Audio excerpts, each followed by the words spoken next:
नमस्कार।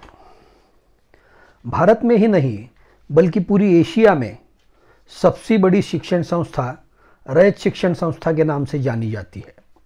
रयत शिक्षण संस्था का प्राध्यापक डॉक्टर एन डी पाटिल महाविद्यालय मलकापुर, जिला कोल्हापुर, महाराष्ट्र में है और शास्त्रीय समाजवाद का खुला ज्ञानपीठ ये ब्रीद लेकर मशहूर और सातत्यपूर्ण लोक प्रबोधन का कार्य पिछले 42 साल से करने वाली समाजवादी प्रबोधिनी इचलकरंजी के द्वारा आज सोशो इकोनॉमिक इम्पैक्ट ऑफ कोविड-19 इस विषय पर राष्ट्रीय वेबिनार आयोजित किया है।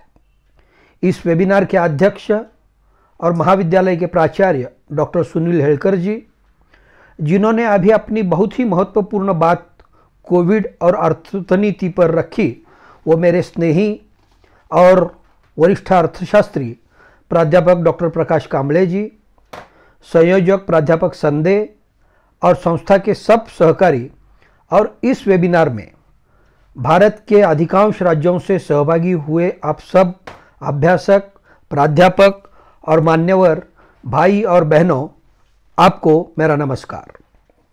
कोरोना के संकट ने विश्व भर की राज्य व्यवस्था, अर्थव्यवस्था, समाज व्यवस्था में मूलभूत बदल होने का अनुमान है। किसी ने कहा यह सही है कि अब विश्व का विचार यीशु पूर्व काल या यीशु उत्तर काल ऐसा न होगा, बल्कि कोरोना पूर्व काल और कोरोनोत्तर काल ऐसा ही हो सकता है। मानवीय जीवन और मानवीय संस्कृति में अभूतपूर्व बदलाव कोरोना स्थित और कोरोनोत्तर काल में आ रहे हैं, आने वाले हैं, ये समझ लेना बहुत ही महत्वपूर्ण है।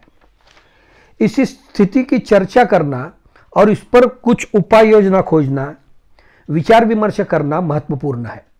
रयत शिक्षण संस्था और समाजवादी प्रबोधिनी, ये दोनों ही संस्था लोकोपयोगी शिक्षण, लोक शिक्षण, जनजागरण, प्रबोधन महत्वपूर्ण मानकर कार्यरत है। इसलिए कोरोना ने जो गंभीर स्थिति पैदा की है, इस गंभीरता से ध्यान देने के लिए इस वेबिनार का आयोजन किया है। यह हमारा संस्थात्मक, सामाजिक और राष्ट्रीय कर्तव्य भी है और उत्तरदायित्व भी है, ऐसी हमारी धारणा है। सांप्रत काल बहुत विपरीत काल है।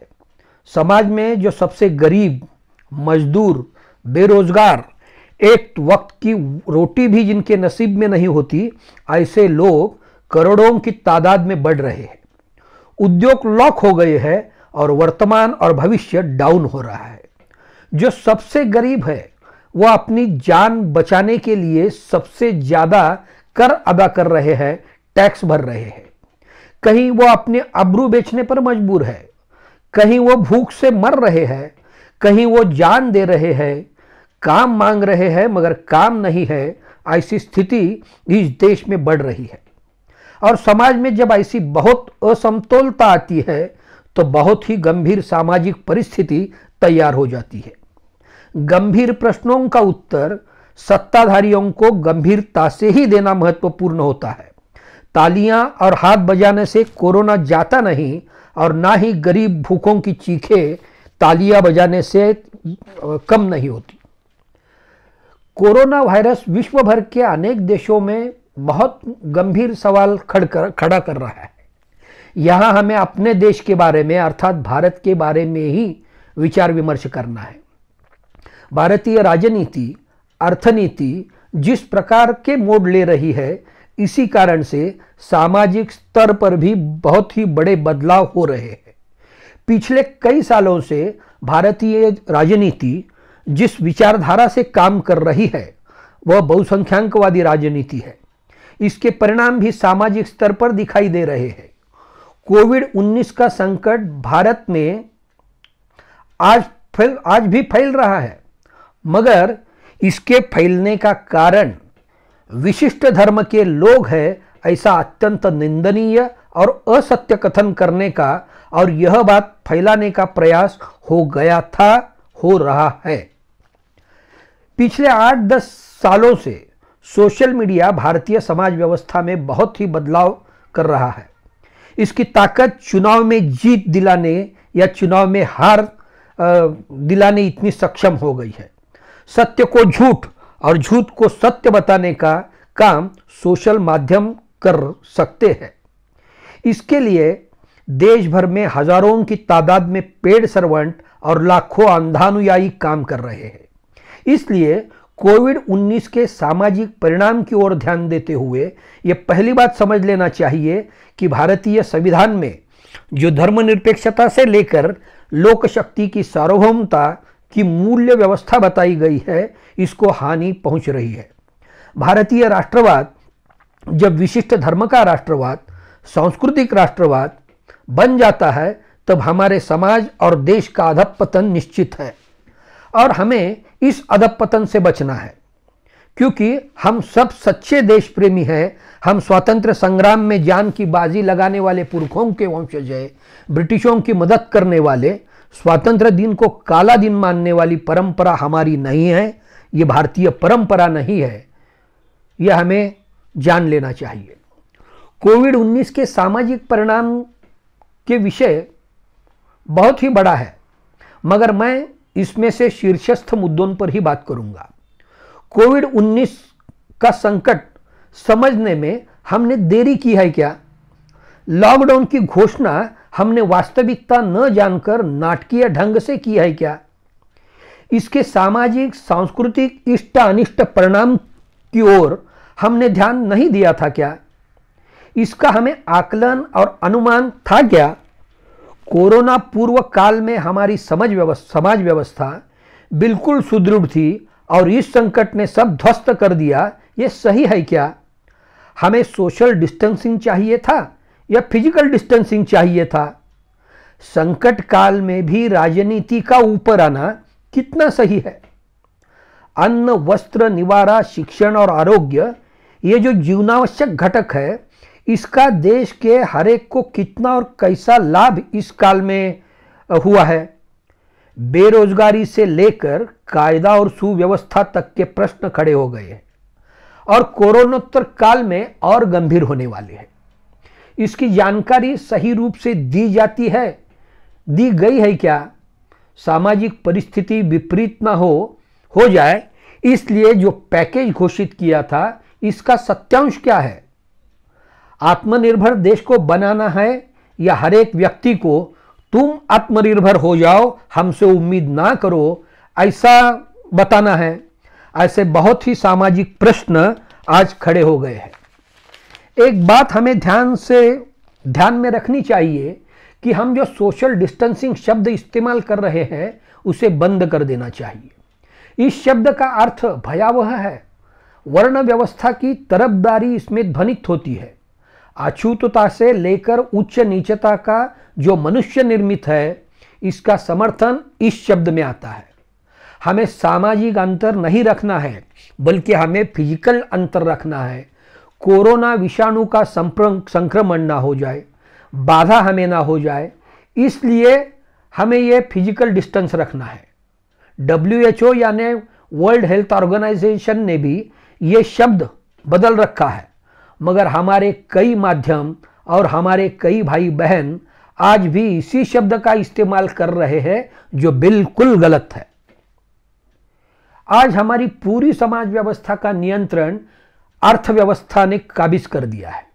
इसलिए राजनीति का अराजनीतिकरण, संस्कृति का बाजारीकरण, शिक्षण क्षेत्र का व्यापारीकरण, मानव का वस्तुकरण, सामाजिकता का असामाजिकीकरण, व्यवस्था का कंगालीकरण, सुदृढ़ता का विकलांगीकरण और खुली सांस का कोरोनीकरण शीघ्रता से बढ़ रहा है, शीघ्रता से हो रहा है। कोविड-19 संकट ने भांडवली राजनीति और अर्थनीति का असली चेहरा सामने आ गया है। भांडवली नीति का अत्यंत बीभत्स रूप इस काल में स्पष्ट हो गया है। भारत में कोरोना आने से पहले 2-2.5 महीने चीन और अन्य देशों में कोरोना अपनी काली करतूत दिखा रहा था। उस वक्त हम देश की हैसियत से क्या कर रहे थे? देश के गणमान्य राजनीतिज्ञ, वैज्ञानिक, कई मीडिया कोरोना के संकट की भाषा बोल रहे थे। तब हम क्या कर रहे थे? इतने बड़े देश में लॉकडाउन का निर्णय नोटबंदी जैसा फिल्मी स्टाइल से कैसे लिया जा सकता है? 4 घंटे में सब देश बंद, कोई अपने स्थान से हिलेगा नहीं, ये कौन सी निर्णय क्षमता थी? करोड़ों मजदूर क्या करेंगे?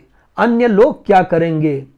कम से कम 10-12 करोड़ लोग अपने घर से दूर थे और हमने फरमान निकाला, जिधर है उधर ठहर जाओ। जिनके पास कुछ नहीं था उनकी व्यवस्था क्या थी? ऐसे अनेक सामाजिक प्रश्न खड़े हो गए हैं और जो आज भी भयावह स्थिति में दिख रहे हैं। लॉकडाउन का विरोध नहीं है, मगर वो जिस प्रकार से लागू कर दिया वो भांडवली विचारधारा से ही प्रभावित है। भांडवली विचारधारा जिस प्रकार की समाज व्यवस्था लाना चाहती है उसमें समाज के कष्टकरी, कामकरी, किसान, मजदूर, गरीब लोगों का कोई विचार नहीं होता। वो इस आपत्ति में भी अपने भांडवलदार बगल बच्चों को फायदा पहुंचने का ही काम करती है। कौन सी भी किमान व्यवस्था, पूर्व सूचना, नियोजन के बिना जो निर्णय थोपा जाता है, इसके गंभीर परिणाम समाज के गरीब वर्ग को ही भुगतने पड़ते हैं। सारा जनजीवन 2-4 घंटे में स्तब्ध कर देने वाली निर्णय प्रक्रिया सिर्फ भांडवली अर्थनीति की तरफदारी नहीं करती, बल्कि राजनीति का भांडवलशाही से नजदीकी रिश्ता स्पष्ट करती है, अधोरेखित करती है। और जब देश का विकास दर 0 से भी कम हो जाता है तब तो यह परिस्थिति अधिक ही गंभीर हो जाती है। इस परिस्थिति के सामाजिक परिणाम भयावह रूप धारण कर सकते हैं। सामाजिक आर्थिक विकास केवल भाषण में नहीं, वो जमीनी स्तर पर दिखाई देना चाहिए। जो सपना दिखलाया जाता है, जो दिखा दिया है, उसका असली स्वरूप में उसको असली स्वरूप में ध्यान में रखना होगा। वास्तविक कोरोना के पूर्व ही हमारी अर्थव्यवस्था और समाज व्यवस्था में एक प्रकार की गंभीर परिस्थिति आ गई थी।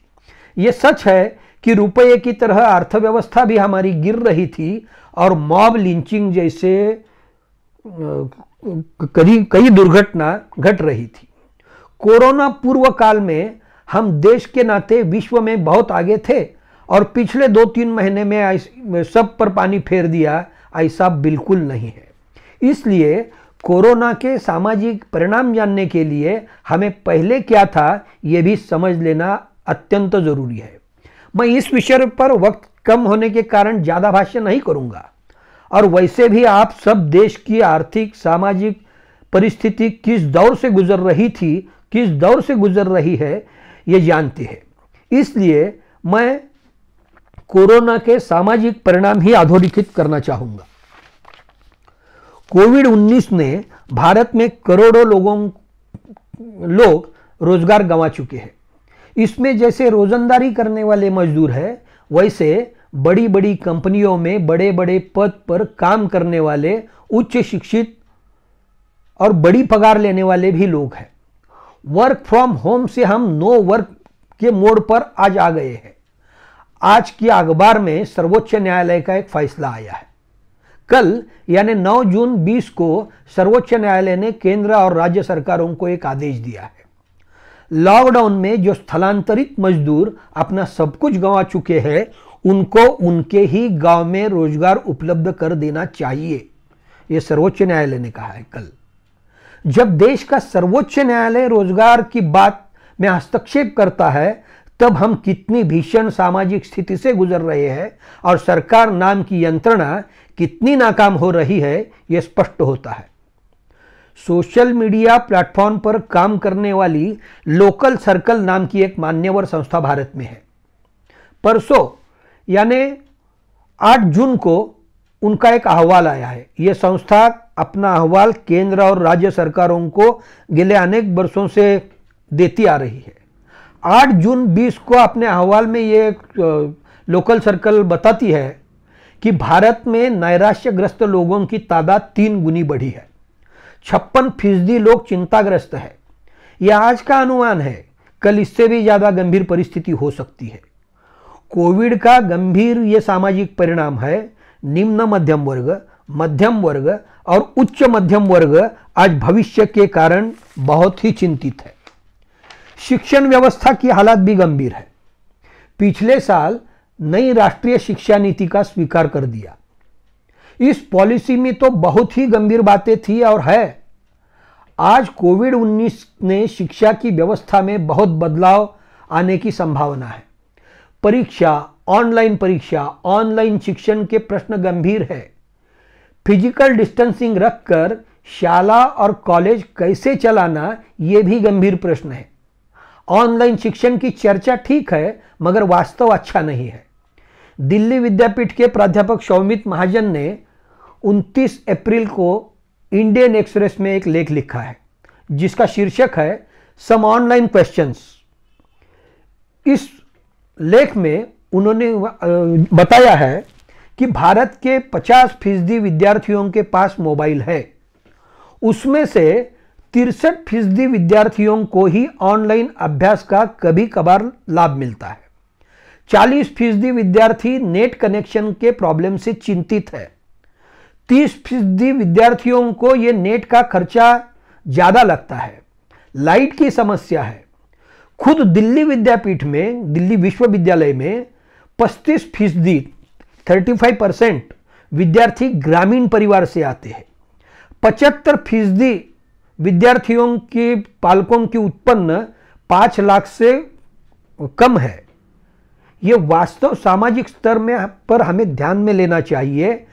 और ये मैं उच्च शिक्षा की बात कर रहा हूं। प्राथमिक, माध्यमिक और उच्च माध्यमिक शिक्षण के तो प्रश्न बहुत ही इससे गंभीर है। इसलिए शिक्षण व्यवस्था में जो बदलाव आ रहे हैं उसे हमें एक महत्वपूर्ण सामाजिक प्रश्न के नाते ध्यान देना चाहिए। कोरोना के काल में आरोग्य विभाग का भी चित्र सामने आया है। खासगी, निजी, बड़े बड़े अस्पतालों से कई गुना ज्यादा अच्छा काम सरकारी हॉस्पिटल ने, डॉक्टरों ने, नर्सेस ने किया है। आरोग्य व्यवस्था का निजीकरण नहीं बल्कि सरकारीकरण करना चाहिए, कितना आवश्यक है, यह एक बहुत बड़ा सामाजिक सत्य कोविड-19 ने हमें बताया है, स्पष्ट कर दिया है। इसको सकारात्मक परिणाम के रूप में ध्यान लेना चाहिए। सस्ता और अच्छा आरोग्य हर नागरिक का हक है, यह ध्यान में लेने की जरूरत है। और जीवित का हक, जिंदा रहने का हक भारतीय संविधान में मौजूद है और सरकार का यह उत्तरदायित्व है। सामाजिक परिणामों का विचार करते वक्त कौटुंबिक हिंसाचार को भी हम नजरअंदाज नहीं कर सकते।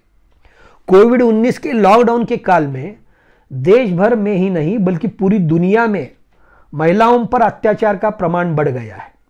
घटस्फोट यानी डिवोर्स का प्रमाण बढ़ गया है। व्यक्तिगत स्वतंत्रता पर गहरे हमले हुए हैं। यह बहुत बड़ी सामाजिक समस्या है जो कुटुंब के अंदर उभरकर व्यापक सामाजिक स्तर पर फैल रही है। कायदा और सुव्यवस्था के भी सामाजिक प्रश्न तैयार हो रहे हैं। क्वारंटाइन कालावधि, क्वारंटाइन केंद्र, क्वारंटाइन व्यवस्था, आरोग्य व्यवस्था कार्यरत है। आरोग्य व्यवस्था में कार्यरत लोगों के बारे में दूषित नजर से देखना, सोसाइटी, कॉलोनी, अपार्टमेंट से लेकर झोपड़ी तक फैला हुआ कोरोना का भय बड़ी मात्रा में सामाजिक परिणाम कर रहा है। पेशेंट का विलगीकरण आवश्यक है, समाज का अलगीकरण नहीं। इस पर हमें ध्यान देने की जरूरत है। कोविड-19 में और उसके पश्चात बहुतांश लोगों को शारीरिक और मानसिक तनाव झेलना पड़ेगा। इससे भी गंभीर सामाजिक परिणाम हो सकते हैं। जिनके पास सब कुछ है और जिनके पास कुछ भी नहीं है, ऐसे वर्गों में तनाव आ गया है। चोरी करना गुनाह है, पाप है, यह धारणा ठीक है, मगर जिंदा रहने के लिए चोरी करना जब अनिवार्य होगा तब सामाजिक भयग्रस्तता किस हद तक बढ़ेगी इसका अंदाज नहीं आ सकता। खुद डोनाल्ड ट्रंप को बंकर का सहारा व्हाइट हाउस को छोड़कर लेना पड़ा है। सर्वशक्तिशाली अमेरिका में यह कोविड-19 के काल में ही हुआ है, इसे हमें नजरअंदाज नहीं कर देना चाहिए। मानवीय नाते संबंध, रिश्तेदारी में दरारें पड़ रही है कोविड-19 के कारण। वातुक व्यवस्था से लेकर उद्योग व्यवस्था तक सब क्षेत्र में कोविड-19 बदलाव आ रहा है। इसके सामाजिक संबंध पर परिणाम होने वाला है। शादी में 50 लोग और मैयत में 20 लोगों को ही अनुमति है, इस पर भी लोग राजी नाराजगी जता रहे हैं। यह भी गंभीर सामाजिक प्रश्न है। कोरोना को हराना है, ऐसा थालियां और ताजियां बजाकर हमने सुना था, कहा था। आज कोरोना के साथ ही जीना है, आत्मनिर्भर होना है, इस बात पर हम आ गए हैं।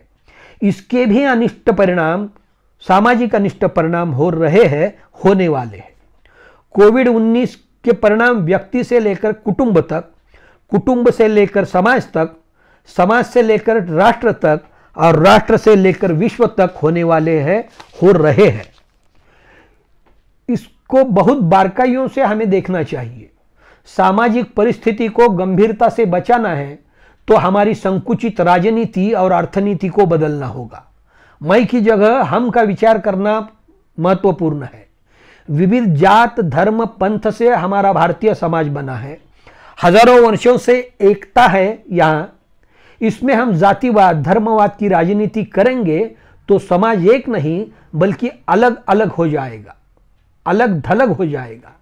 अलगीकरण में और एकता में जो फर्क है वो हमें कोरोना ने समझा दिया है। भारतीय संविधान के प्रियम्बल में जो भारतीय मूल्य कहे गए हैं, उन सब मूल्यों की अच्छी तरह से प्रस्थापना ही हमें कोविड-19 से बचा सकती है।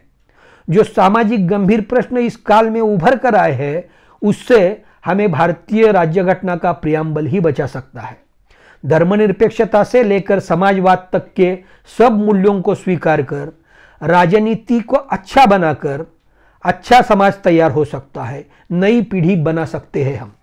समाज को एक रखना है तो हमारी राजनीति, अर्थनीति समाज के आखिरी व्यक्ति को सम्मान से जीने का हक दिलाने के लिए करनी चाहिए। कोविड-19 मनुष्य केंद्रितता और मानवता दृष्टि हमें प्रदान करेगा, ऐसी आशा व्यक्त करके मैं मेरी बात यहाँ पूरी करता हूँ। अर्थात आपके प्रश्न, शंकाओं को उत्तर देते वक्त मैं और जरूर बात करूँगा। जय हिंद।